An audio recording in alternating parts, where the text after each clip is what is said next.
Tanner, you know what time it is? Oh, it's time for everyone to check out my new home gym. No, it's my home gym. But today is the day Tanner's giving away his bench secrets.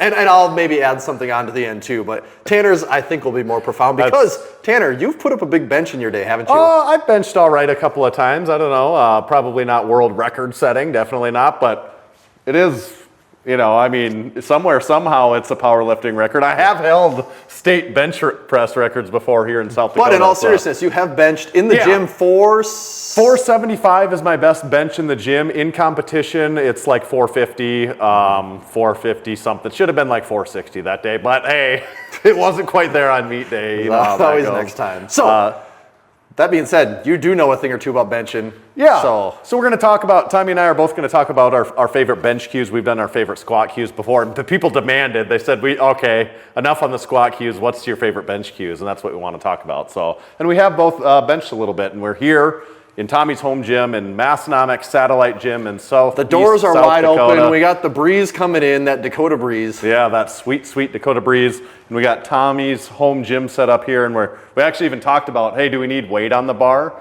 to make this look better? And I don't think we need weight on the bar. You guys are just going to have to imagine that the 405 pounds are there when we're demonstrating this. But to get to my favorite cue, I was thinking about this, and I was thinking about it compared to when I talked about our favorite squat cue.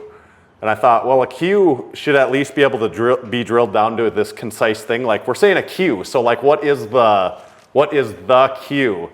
And you could slice and dice this a number of ways on the bench. You could talk about specific parts of your body, you know, the way your back should be, the tightness in your back, what you do with your lats, you know, maybe how you set up your legs. Some people like to tuck their legs far behind them. Some stay on their tippy toes, depending on the federation. If it's allowed, some will put a flat foot. But my cue kind of maybe works with any of the ways that you do that. And my cue is maintaining overall body tightness throughout the duration of the lift. I feel like that is the thing that helps me the most when my bench feels good. On a day that it feels good, I feel like I'm maintaining a total body tightness, thinking about it as a total body lift, even though you're just laying your ass down on a bench. And you know, you can do that a number of ways. And that's when you see like extreme novices, they'll come in and they'll dance with happy feet while they're benching. I see that all the time. Yeah, you can't be having that. No, and if you maintain tightness from your toes back to your traps on the bench and everywhere in between, you're going to have a lot more efficient of a bench press. So I'm going to kind of, maybe I'll just sit down in here and get into it a little bit. Yeah, take a seat. Take a load off. Oh, finally, I was sick of standing. It's too much standing for a power lifter, right? So I'm going to get in here, and I still think different people can set up different ways. And the way you do this, and conventionally I'd probably get behind it and pull myself forward. But like I said, it's that tightness through the whole body, and I think a lot of that starts through your feet and your legs by driving. And but that's my cue that I'm thinking about it through the entire rep is maintaining tightness. So down and through the top, and when I say tightness, I really want to emphasize it's a whole body tightness. You know, maybe people, like I said, novices getting into it, they think of the bench as a upper body only lift, which primarily, of course, it is chest and triceps and all that jazz. But when you're trying to lift the most amount of weight possible, I do think that total body aspect, that total body tightness, I've said tightness too many times already, but I guess that's the cue, so I'm going to repeat it, is thinking about that tightness through from head to toes, from toes to shoulders, and thinking about that from the start of the lift, you know, from the lift off of you taking the bar from the spotter, if you're doing that, all the way to the re-rack. And if you find yourself noticing that something's loose or wacky, usually if you start to like readjust your mind and be like, well, wait, are my legs actually tight? Am I putting these in a position to feel that throughout the full lift? You know, that's at least how I rationalize it to myself. I think those tips are all really good because when we switch the camera here, you're going to hear a lot of the same stuff. Okay. Should we make it Tommy time on these videos? Always get good when I take over the camera because I'm quite the cameraman. If people haven't picked up on that from past videos. Here we go.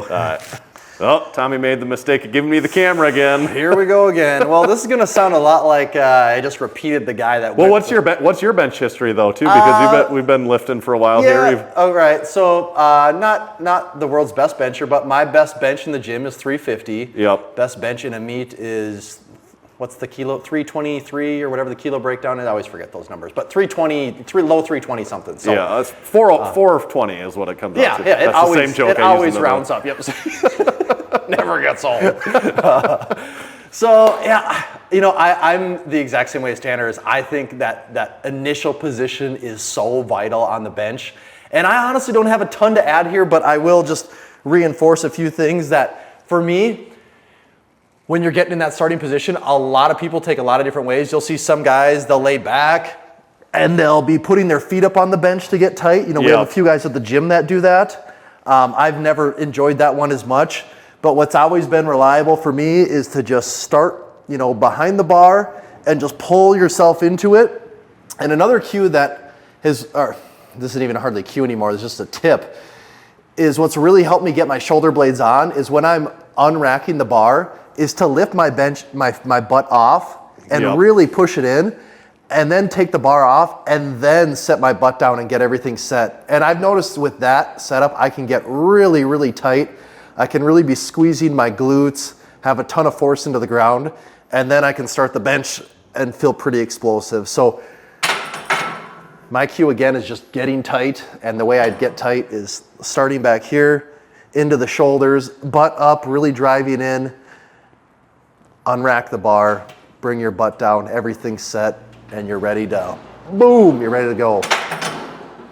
So, didn't add a ton of new stuff there, Tanner, but just a slightly different approach to how you get tight in the beginning. Maybe it's worthwhile of noting that we don't pre-discuss these, so it is worthwhile noting that we do kind of have the similar take on that, so maybe that says something of the importance of that line of thinking. It's basically the key to a big bench. Yeah. Anything else is all wrong. Everything else is just, it's true for every lift, but there is a lot of different things. You could get into the weeds on a lot of different things, but these are maybe rules that are just universally accepted. And once your setup is good, you can start looking at things like where you're touching the bar and bar path and the way you tuck your elbows in and at what time you flare them out, if ever. There's a lot of different things you look at depending on your body type, your experience, the weights you're touching. But that's going to be a really good starting point for anyone. Right.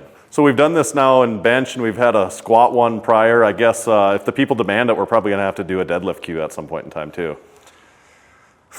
I'll have to start thinking on that. Do the cues matter if you're lifting in a garage gym or a commercial gym? Different. Yeah.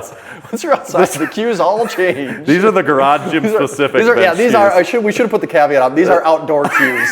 So take that with a grain of salt. It might be different in a basement or a commercial gym, but in a garage gym, these cues do work. Trust us. Yeah, that makes sense to me.